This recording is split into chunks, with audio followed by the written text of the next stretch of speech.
ಒಬ್ಬ ಪ್ಲೇಯರ್ ಅದೂ cricket player ಆಗಿರಲಿ ಯಾವುದೇ ಪ್ಲೇಯರ್ ಆಗಿರಲಿ ಸೆಲೆಕ್ಟರ್ಸ್ ಬಗ್ಗೆ, ಚೀಫ್ ಸೆಲೆಕ್ಟರ್ಸ್ ಬಗ್ಗೆ ಅಥವಾ ನಾರ್ಮಲ್ ಸೆಲೆಕ್ಟರ್ಸ್ ಬಗ್ಗೆ, ನ್ಯಾಷನಲ್ ಟೀಮ್ ಸೆಲೆಕ್ಟರ್ಸ್ ಬಗ್ಗೆ ಅಥವಾ ಸ್ಟೇಟ್ ಟೀಮ್ ಸೆಲೆಕ್ಟರ್ಸ್ ಬಗ್ಗೆ ಯಾವ್ದಾದ್ರು ಒಬ್ರು ಸೆಲೆಕ್ಟರ್ಸ್ ಬಗ್ಗೆ ಮಾತಾಡ್ತಾ ಇದ್ದಾರೆ ಅಂತ ಅಂದರೆ ಅವರಿಗೆ ಅಂದರೆ ನೆಗೆಟಿವ್ ಆಗಿರಲಿ, ಒಂದು ಕ್ವೆಶನ್ ಮಾಡ್ತಾ ಇದ್ದಾರೆ ಅಂತಂದರೆ, ವಾಯ್ಸ್ನ ರೈಸ್ ಮಾಡ್ತಾ ಇದ್ದಾರೆ ಅಂತಂದರೆ ಅವ್ರಿಗಾಗಿರುವಂಥ ಅನ್ಯಾಯನೇ ಆಗಿರಲಿ ಅಥವಾ ಬೇರೆನೇ ಆಗಿರಲಿ, ಏನಾದರೂ ಆಗಿರಲಿ, ಎಷ್ಟೋ ಜನ ಅನ್ಯಾಯ ಆದ್ರೂ ಕೂಡ ನೋಡ್ಕೊಂಡು ಸುಮ್ಮನೆ ಇರ್ತಾರೆ, ವಾಯ್ಸ್ನ ರೈಸ್ ಮಾಡೋಕೆ ಹೋಗೋದಿಲ್ಲ. ಏನಕ್ಕೆ ಅಂತಂದರೆ ಸೆಲೆಕ್ಟರ್ಸ್ನ ಎದುರಾಕೊಳ್ಳೋದಕ್ಕೆ ಆಗೋದಿಲ್ಲ ಅನ್ನೋ ಒಂದು ಕಾರಣದಿಂದ. ಸೆಲೆಕ್ಟರ್ಸ್ನ ಎದುರಾಕೊಂಡ್ಬಿಡ್ತು ಅಂತಂದರೆ ಕೂತ್ಕೊಂತಾರಲ್ಲಪ್ಪ 3-4 ವರ್ಷ ಸೆಲೆಕ್ಟರ್ಸ್ ಅವ್ರವ್ರೇ ಸೆಲೆಕ್ಟರ್ಸ್ ಕೂತ್ಕೊತಾರೆ, ಅವ್ರನ್ನ ಅಲ್ಲಾಡ್ಸೋಕ್ಕಾಗಲ್ಲ, ಕೆರಿಯರೇ ಬರ್ಬಾದ್ ಮಾಡಿ ಇಟ್ಬಿಡ್ತಾರೆ. ಏನಾದ್ರು ಕ್ವಶನ್ ಮಾಡ್ತು ಅಂತಂದರೆ, ಏನಾದ್ರು ಅವ್ರು ಅಗೇನ್ಸ್ಟ್ ಮಾತಾಡ್ತು ಅಂತಂದರೆ, ಇವಾಗ ಮಾತಾಡಿರೋದು ಮೊಹಮ್ಮದ್ ಶಮಿ ಅವ್ರು ಅಗೇನ್ಸ್ಟ್ ಏನು ಮಾತಾಡಿಲ್ಲ, ಕ್ವಶನ್ ರೈಸ್ ಮಾಡಿದ್ರೆ ಅಷ್ಟೇ ಏನಕ್ಕೆ ಈ ಥರ ಮಾಡಿದ್ರು ಅಂತ ನನಗೆ ಗೊತ್ತಾಗ್ತಾ ಇಲ್ಲ ಅಂತ. ಆ್ಯಂಡ್ ಅಜಿಂಕ್ಯ ರಹಾನೆ ಅವರು ಕೂಡ ಮಾತಾಡಿದರೆ, ಅವರು ಸ್ಟೇಟ್ ಟೀಮ್ ಬಗ್ಗೆ ಮಾತಾಡಿದರೆ, ಇವರು ನ್ಯಾಷನಲ್ ಸೆಲೆಕ್ಷನ್ ಕಮಿಟಿ ಬಗ್ಗೆ ಮಾತಾಡಿದರೆ. ಮೊಹಮ್ಮದ್ ಶಮಿ ಅವರು ಅಜಿತ್ ಅಗರ್ಕರ್ ಹೇಳಿದ್ದು ಮೊಹಮ್ಮದ್ ಶಮಿ ಕ್ವಶನ್ ಬಂದಾಗ ಇಷ್ಟನೇ. ಅಜಿತ್ ಅಗರ್ಕರ್ ಹೇಳ್ತಾರೆ ನಮಗೇನೋ ಅವ್ರ ಫಿಟ್ನೆಸ್ ರಿಲೇಟೆಡ್ ಏನೋ ಕ್ಲಾರಿಟಿ ಇಲ್ಲ, ನಮಗೇನೋ ಗೊತ್ತಿಲ್ಲ ಅನ್ನೋ ಥರ ಅವರು ಒಂಥರ ಕೆಳಗಡೆ ಹೋಗ್ಬಿಡ್ತಾರೆ. ಹಂಗೆ ಅವ್ರ ಬಗ್ಗೆ ಕೇಳಿದ ತಕ್ಷಣ ಮುಖ ಹಂಗೆ ಬಾಡೋಗ್ಬಿಡುತ್ತೆ. ಸೊ ಇದು ಗೊತ್ತಾಗುತ್ತೆ ಅವರ ಸ್ಕೀಮ್ ಆಫ್ ಥಿಂಗ್ಸಲ್ಲಿ ಮೊಹಮ್ಮದ್ ಶಮಿ ಅವರು ಇನ್ನು ಮುಂದೆ ಎಲ್ಲೂ ಕೂಡ ಇಲ್ಲ ಅನ್ನೋದು ಗೊತ್ತಾಗ್ತಾ ಇದೆ. ಸೊ ಅದಕ್ಕೋಸ್ಕರ ಮೊಹಮ್ಮದ್ ಶಮಿ ಅವರು ಒಂದು ಉತ್ತರನ ಕೊಟ್ಟಿದ್ದಾರೆ. ನಾನಿಲ್ಲಿ ರಣಜಿ ಟ್ರೋಫಿನ ಆಡೋದಕ್ಕೆ ರೆಡಿ ಇದ್ದೀನಿ, 4 ದಿನ ರಣಜಿ ಟ್ರೋಫಿನ ಆಡೋಕ್ಕೆ ರೆಡಿ ಇದ್ದೀನಿ ಅಂತ ಅಂದಮೇಲೆ, ಅಂದರೆ ಅವ್ರ ಫಿಟ್ನೆಸ್ ಬಗ್ಗೆ ಕೇಳಿದಾಗ, ನೀವು ಫಿಟ್ ಇಲ್ವಾ, ಏನು ನಿಮಗೆ ಸೆಲೆಕ್ಷನ್ ಮಾಡಿಲ್ವಲ್ಲ, ನಿಮ್ಮ ಬಗ್ಗೆ ಏನೂ ಕೇಳ್ತಾನೆ ಇಲ್ಲ, ಅವ್ರು ಹೇಳ್ತಾನೆ ಇಲ್ಲ ಅಂತ ಹೇಳಿದಾಗ, 4 ಡೇ ನಾನು ರಣಜಿ ಆಡೋಕ್ಕೆ ರೆಡಿ ಇದ್ದೀನಿ ಅಂತಂದಮೇಲೆ 50 ಓವರ್ ಆಡೋಕ್ಕೆ ODI ಆಡೋಕ್ಕೆ ರೆಡಿ ಇರಲ್ವ, ನಾನು ಪಕ್ಕ ರೆಡಿ ಇದ್ದೀನಿ, ನಾನು ಫಿಟ್ ಇದ್ದೀನಿ, ನನಗೆ ಯಾವುದೇ ರೀತಿಯ ಅಪ್ರೋಚೇ ಬಂದಿಲ್ಲ. ಆಫ್ಟರ್ ಚಾಂಪಿಯನ್ಸ್ ಟ್ರೋಫಿ ನಾನು ಚಾಂಪಿಯನ್ಸ್ ಟ್ರೋಫಿ ಆಡಿದೆ, ವರ್ಲ್ಡ್ ಕಪ್ ಆಡಿದೆ, 50 ಓವರ್ದು ಚೆನ್ನಾಗಿ ಪರ್ಫಾರ್ಮ್ ಮಾಡಿದೆ. ಅದಾದ ನಂತರ ನನಗೆ ಎಲ್ಲೂ ಕೂಡ ರೆಕಗ್ನಿಷನ್ ಅನ್ನೋದೇ ಸಿಗಲಿಲ್ಲ. ಇನ್ಫ್ಯಾಕ್ಟ್ ಚಾಂಪಿಯನ್ಸ್ ಟ್ರೋಫಿಲೂ ಕೂಡ ಆ ಮಟ್ಟಿಗೇನು ಸಿಗಲಿಲ್ಲ ಮೊಹಮ್ಮದ್ ಶಮಿ ಅವರಿಗೆ. ಒಂಥರ ಕೆಳಗಡೆ ಬಿದ್ದೋಗ್ಬಿಟ್ಟಿದ್ದಾರೆ ನನಗೆ.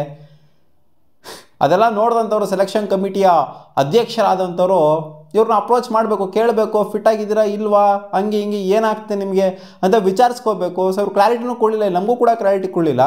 ಆ್ಯಂಡ್ ಮೊಹಮ್ಮದ್ ಶಮಿ ಹೇಳ್ತಿರೋದೇನು ಅಂದರೆ, ನನಗೆ ಅಪ್ರೋಚೇ ಮಾಡಿಲ್ಲ ಸೆಲೆಕ್ಷನ್ ಕಮಿಟಿ ಆದವರು, ನನಗೆ ಅಪ್ರೋಚೇ ಮಾಡಿಲ್ಲ. ಸ್ಕೀಮ್ ಆಫ್ ಥಿಂಗ್ಸಲ್ಲಿ ಮುಂಚೆ ಇವರಿದ್ದರು, ಜಡೇಜಾಗೂ ಕೂಡ ಹಂಗೆ ನೋಡೋಕೆ ಹೋಯ್ತು ಅಂದರೆ ಜಡೇಜಾಗ ಅಪ್ರೋಚ್ ಮಾಡಿದ್ರಂತೆ. ಆ್ಯಂಡ್ ಅವ್ರು ಹೇಳಿದ್ರಂತೆ ಸ್ಕೀಮ್ ಆಫ್ ಥಿಂಗ್ಸಲ್ಲಿ ಇವಾಗ ನೀವು ಕಾಣಿಸ್ಕೊಂತ ಇಲ್ಲ ಅಂತ ಅವ್ರು ಹೇಳಿದ್ರಂತೆ. ಅಟ್ಲೀಸ್ಟ್ ಜಡೇಜಾಗ ಹೇಳೋಣ ಹೇಳಿದ್ದಾರೆ, ಇವ್ರಿಗೆ ಹೇಳೇ ಇಲ್ಲ. ಮೊಹಮ್ಮದ್ ಶಮಿಗೆ ಚಾಂಪಿಯನ್ಸ್ ಟ್ರೋಫಿ ಸ್ಕ್ವಾಡಲ್ಲಿ ಇದ್ದಂಥವ್ರು ಹೇಳೇ ಇಲ್ಲ, ಒಂದು ಮಾತು ಕೂಡ ಹೇಳಿಲ್ಲ, ಹಂಗೆ ತೆಗೆದಾಕ್ಬಿಟ್ಟಿದ್ದಾರೆ. ಸ್ಕೀಮ್ ಆಫ್ ಥಿಂಗ್ಸಲ್ಲಿ ಇಲ್ಲ ಅನ್ನೋ ಥರ ಕಾಣಿಸ್ತಾ ಇದೆ ನಾನು ಅನ್ನೋ ಥರ ಇವಾಗ ಮೊಹಮ್ಮದ್ ಶಮಿ ಅವರು ಉತ್ತರನ ಕೊಟ್ಟಿದ್ದಾರೆ. It's A job of selector.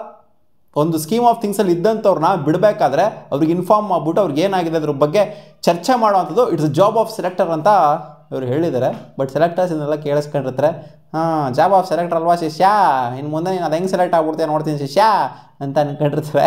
ಖಂಡಿತ ಗೊತ್ತು ಇವ್ರಿಗೆ ಮೊಹಮ್ಮದ್ ಶಮಿ ಕ್ಲಾರಿಟಿ ಸಿಕ್ಕಾದ್ಮೇಲೆ ಈ ಥರ ಉತ್ತರ ಎಲ್ಲ ಕೊಟ್ಟಿರುವಂಥದ್ದು, ಸೆಲೆಕ್ಟರ್ ಬಗ್ಗೆ ಮಾತಾಡಿರುವಂಥದ್ದು. ಜಾಬ್ ಆಫ್ ಸೆಲೆಕ್ಟರ್ ಅದೇನು ಅದು ಇದು ಎಲ್ಲ ಅವ್ರಿಗೂ ಗೊತ್ತು, ಇವ್ರಿಗೂ ಗೊತ್ತು, ಎಲ್ಲರಿಗೂ ಗೊತ್ತು.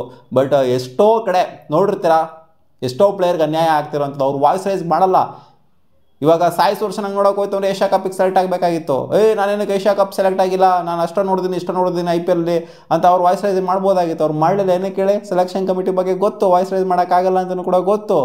ಅವ್ರ ಚಾನ್ಸ್ ಸಿಗಬೇಕಾದ್ರೆ ಸಿಗುತ್ತೆ ಅಂತ ಹೇಳಿದ್ರೆ ಸೆಲೆಕ್ಷನ್ ಕಮಿಟಿಯವರು ಒಂದು ಮಾತು ರೈಸ್ ಮಾಡಿಬಿಡ್ತು ಅಂದರೆ ಹೆಂಗೆ ಸೆಲೆಕ್ಟ್ ಆಗ್ತೀಯ ನೋಡ್ತೀನಿ ಶಿಷ್ಯ ಅನ್ನೋ ಥರ ಬಂದೇ ಬರುತ್ತೆ.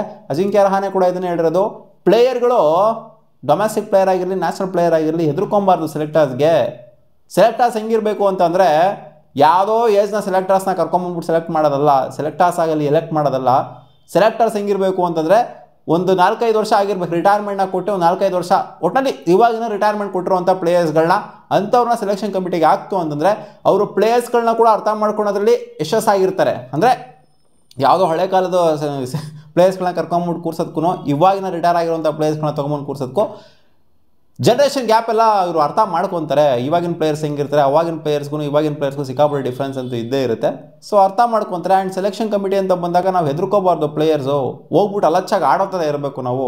ಅವ್ರಿಗೆ ಹೆದರ್ಕೊಂಡು ಇವ್ರಿಗೆ ಹೆದರ್ಕೊಂಡು ಇಲ್ಲಿ ಕೂತ್ಕೊಳ್ಳೋವಂಥದ್ದು, ಸೆಲೆಕ್ಷನ್ ಕಮಿಟಿ ಅಗೇನ್ಸ್ಟ್ ಮಾತಾಡದೇ ಇರುವಂಥದ್ದು, ಸೊ ಇದೆಲ್ಲ ಆಗ್ತಾ ಇದೆ ಅಂತ ಅಜಿಂಕ್ಯ ರಹಾನೆ ಕೂಡ ಮಾತಾಡಿದ್ದಾರೆ. ಅಜಿಂಕ್ಯ ರಹಾನೆಗೂ ಕೂಡ ಗೊತ್ತಾಗಿದೆ ಅವರು ಕೂಡ ಇಂಡಿಯನ್ ಸ್ಕೀಮ್ ಆಫ್ ಥಿಂಗ್ಸಲ್ಲಿ ಇಲ್ಲ ಅಂತ. ಅದಕ್ಕೋಸ್ಕರನೇ ಸೆಲೆಕ್ಷನ್ ಕಮಿಟಿಯ ಬಗ್ಗೆ ಮಾತಾಡ್ತಿರೋದು. ನ್ಯಾಷನಲ್ ಸೆಲೆಕ್ಷನ್ ಬಗ್ಗೆ ಆಗಿರಲಿ, ಸ್ಟೇಟ್ ಸೆಲೆಕ್ಷನ್ ಬಗ್ಗೆ ಆಗಿರಲಿ, ಒಬ್ಬರು ಮಾತಾಡ್ತಾರೆ ಅಂತಂದರೆ ಅವ್ರಿಗೆ ಗೊತ್ತಾಗಿರುತ್ತೆ ಅವರು ಸ್ಕೀಮ್ ಆಫ್ ಥಿಂಗ್ಸಲ್ಲಿ ಇಲ್ಲ ಅಂತ. ಇಲ್ಲಿ ಮುಖ್ಯವಾಗಿ ಮಾತಾಡ್ತಾ ಇರೋದು ನ್ಯಾಷನಲ್ ಟೀಮ್ ಸೆಲೆಕ್ಷನ್ ಬಗ್ಗೆ. ಅಂದರೆ ಅಜಿತ್ ಅಗರ್ಕರ್ ಆ್ಯಂಡ್ ಕಮಿಟಿ ಏನು ಫ್ರೇಮ್ ಆಗಿದೆ ಅದ್ರ ಬಗ್ಗೆನೇ ಮಾತಾಡ್ತಿರೋಂಥದ್ದು. ಒಟ್ಟಲ್ಲಿ ಹೇಳ್ಬೇಕಾಗಿತ್ತು, ಅಟ್ಲೀಸ್ಟು ಮೊಹಮ್ಮದ್ ಶಮಿಗೆ ಅಪ್ರೋಚಾರ ಮಾಡಿಬಿಟ್ಟಿದ್ದನ್ನ ಹೇಳಬೇಕಾಗಿತ್ತು. ರವೀಂದ್ರ ಜಡೇಜಾಗೆ ಹೆಂಗೆ ಹೇಳಿದ್ರು ಆ ಥರ ಇವ್ರಿಗೂ ಕೂಡ ಹೇಳಬೇಕಾಗಿತ್ತು. ಎಷ್ಟೆಷ್ಟು ಮಾಡಿದರೆ ಮೊಹಮ್ಮದ್ ಶಮಿ ಅವರು 2023 ವರ್ಲ್ಡ್ ಕಪ್ಪಲ್ಲಿ ನಾವು ಫೈನಲ್ಸ್ಗೆ ಬರ್ತಿರ್ಲಿಲ್ಲ, ಹಂಗೆ ನೋಡೋಕೆ ಹೋಯ್ತು ನಾವು ಮೊಹಮ್ಮದ್ ಶಮಿ ಇರಲಿಲ್ಲ ಅಂತಂದಿದ್ರೆ.